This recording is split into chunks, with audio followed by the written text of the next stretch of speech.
Hey guys, and welcome back to my Let's Play of Kirby Superstar. This is my third part, and I'm gonna get this straight underway. See, on the map there, I was greeted by this kind of random little little random mini-boss, and I take care of him fairly easily with my mallet, and unbeknownst to me, it was just a regular fighter-up ability, and gosh, I was just kind of peeved about that, because that mallet really kind of took care of some business against him, and it'd be nice to have him throughout this level. But, I think we're going to be able to deal no matter what. So let's just continue on. I'm going to get rid of this fighter ability right now in favor of the Plasma.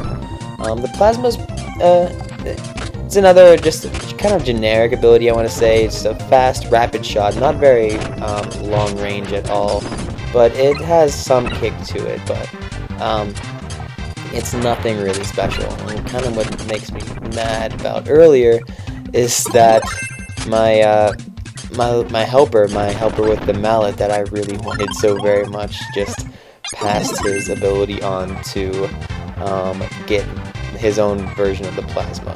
And then, to make matters worse, I get the sleep ability, which does absolutely nothing. So here I am, stuck without an ability, trying to get through this little bomb part, trying desperately to get something or anything that can, get me to better pastures here, to eventually beat this level in some kind of quick fashion.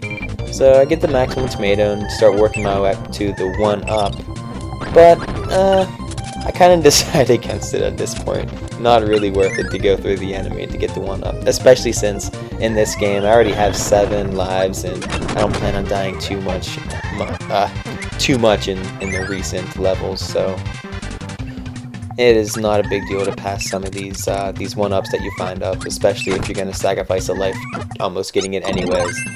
So, gonna continue on through this almost wind tunnel of a forest you can see in the background, and it's really neat. It gives you a little speed boost, and I eventually pick up this beam power-up, which I prefer. If you've been following this Let's Play, you should know that by now. A nice long-range attack. The whip does a decent amount of damage, but it's just the range and the blast with this Hadouken type shot just really takes care of enemies in a fairly easy manner. So I'm going to start working my way down through this lava mine shaft.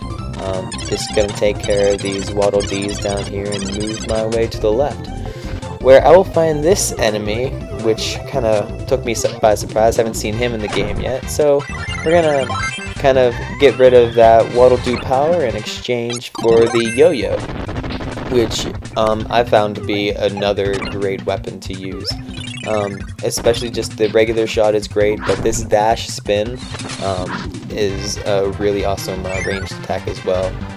You're kind of invulnerable while you're spinning around with it, and it's really good. It kind of travels at an arc, and so it's not a straight back and forth. So you can hit enemies above or below you too. Just not, too much, to a certain degree. But it's definitely, I think it's better than the beam attack with the Waddle Doo. So I'm gonna try and keep this as long as I can, but we'll see throughout this Let's Play if I'm able to do that or not. And so the interesting thing about this game, and I always really liked, is the various backgrounds that you see. I mean, you could travel through the star doors, and you could see the last one I was in this kind of lavy mine shaft, and now all of a sudden I'm kind of in this winter wonderland mine cave. So it's the little things about that in this game that just kind of give it such a charm and a really unique characteristic that not a whole lot of games have, especially in this era. It's just a really quirky, fun game, and here's where I lose my yo-yo, because I thought that guy was a bomb thrower, but apparently not. So we're gonna carry on, get smashed by these speed boosters into a wall, and try to find some sort of power-up for me that I can use against the inevitable boss battle up ahead. So, I'm gonna keep going forward. I always do this with some games, you know. You kind of reach that point where you think the game wants you to like go there, but you just want to go that little bit further to see if you actually can go any farther, if there's any secret doors. I think Mario has ruined me in that kind of way.